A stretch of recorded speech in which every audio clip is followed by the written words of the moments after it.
G'day everyone. It's been a little while since I've had the Kia Sportage back on the channel, but it's due for front brake pads.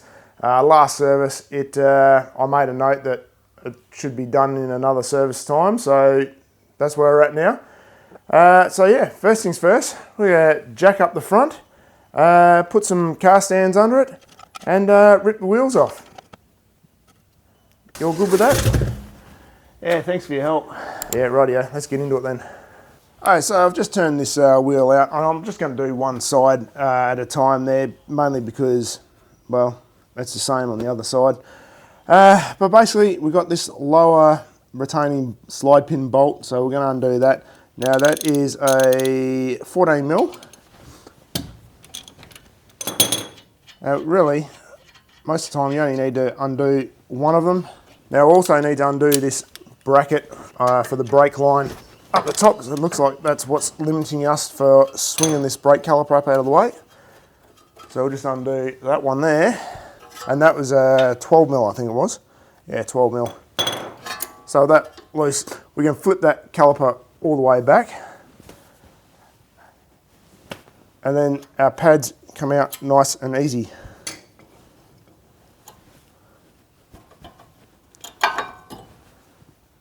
Now, believe it or not, these pads actually haven't seen much wear since the last time I'd done this service, but anyway, while we're here, we'll replace them anyway. Now, first things first, you're going to need to push this piston back in the caliper. I just use my standard base F-clamp, and yeah, just screw it in. Hopefully we've got enough. Yeah, we just got enough. We might need a couple of bites at it just to get them in. Now, there's other ways you can do this by using specific tools.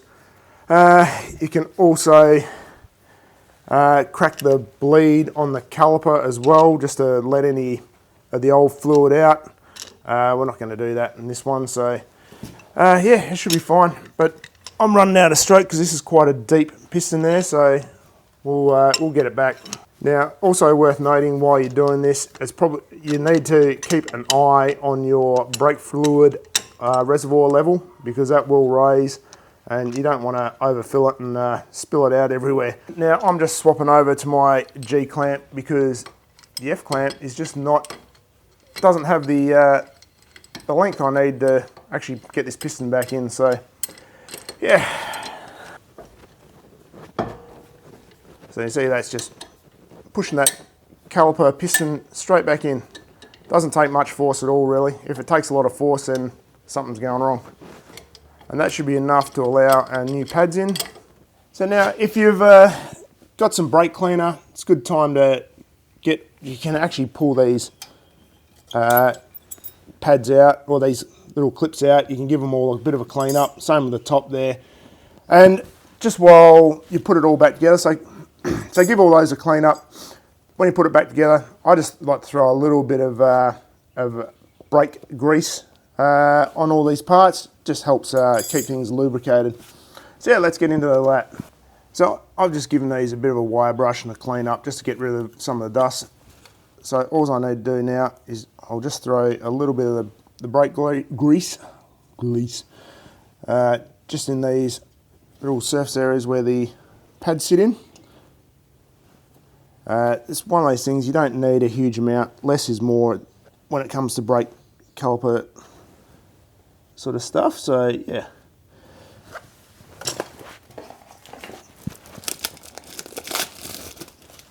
Now these pads can generally just slide straight back into place, and they just sit in place like so. Sometimes they're a little bit fiddly to get in with these the anti-squeal clips and stuff, but pretty much that's it. Now I just like to throw a little bit of brake grease just on the back of the caliper piston as well. It just helps minimise any brake noise later on down the track. Now, if we've pushed our piston back enough in the caliper, that just slots straight over there with no problem. Now, before we go bolting it up as well, just worth checking your movement on your calipers, just make sure they're nice and free for the slides. Like that's all pretty good. I can move that by hand. The other way you can tell it, like if they're getting a bit stiff, you will have a little bit more wear, like on the inside brake pad rather than the outside one. So yeah, that's another bit of an indication that your brake slides need a bit of work. So just tighten this back up again. Alright, so these caliper slide bolts, the torque setting is 22 to 32 Newton meters. Now, because I'm putting these in dry with no lubricant on the threads, I'm bumping up to the upper end, so I'm just doing a flat 30 Newton meters.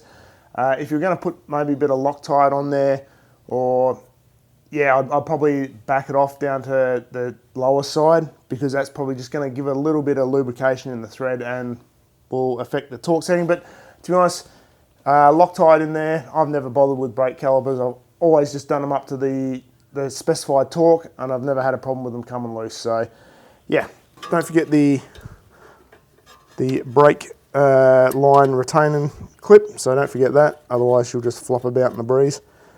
So tighten that one up, and this one won't matter so much because it's not really that important, but this one I'd recommend getting the right torque. Okay, so before you go driving as well, just have a double check of your fluid level. If you need to suck some out, but probably before you do that, give your brake pedal a couple of pumps. It'll get those pads back up on the disc, and it'll also drop that level down a bit as well. So check with your pads. Some of them may require a bedding procedure. These ones have got this this little stripe here, which is supposed to eliminate the need for bedding in. Yeah, I don't mind doing the bedding procedure either way. But yeah, just for the first couple of brake applications, probably just take it a bit easy. Just, you know, let them settle in a bit. Probably as well, while you've got the brake pads out, it's a good time to check the condition of your discs. These ones are actually pretty good, pretty smooth. There's no significant lips, there's no grooves. If they're looking a bit worn, I'd probably measure them up. Just check for the minimum brake disc thickness. Make sure they're not below that. Otherwise, you'll probably need some new brake rotors as well. Yeah, I don't know what else to add there.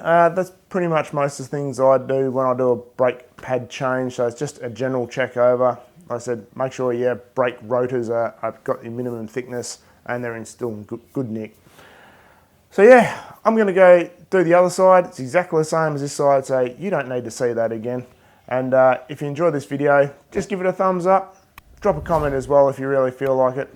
If you like what I've done here and you're not subscribed, consider doing the subscribe button as well. It'd be greatly appreciated.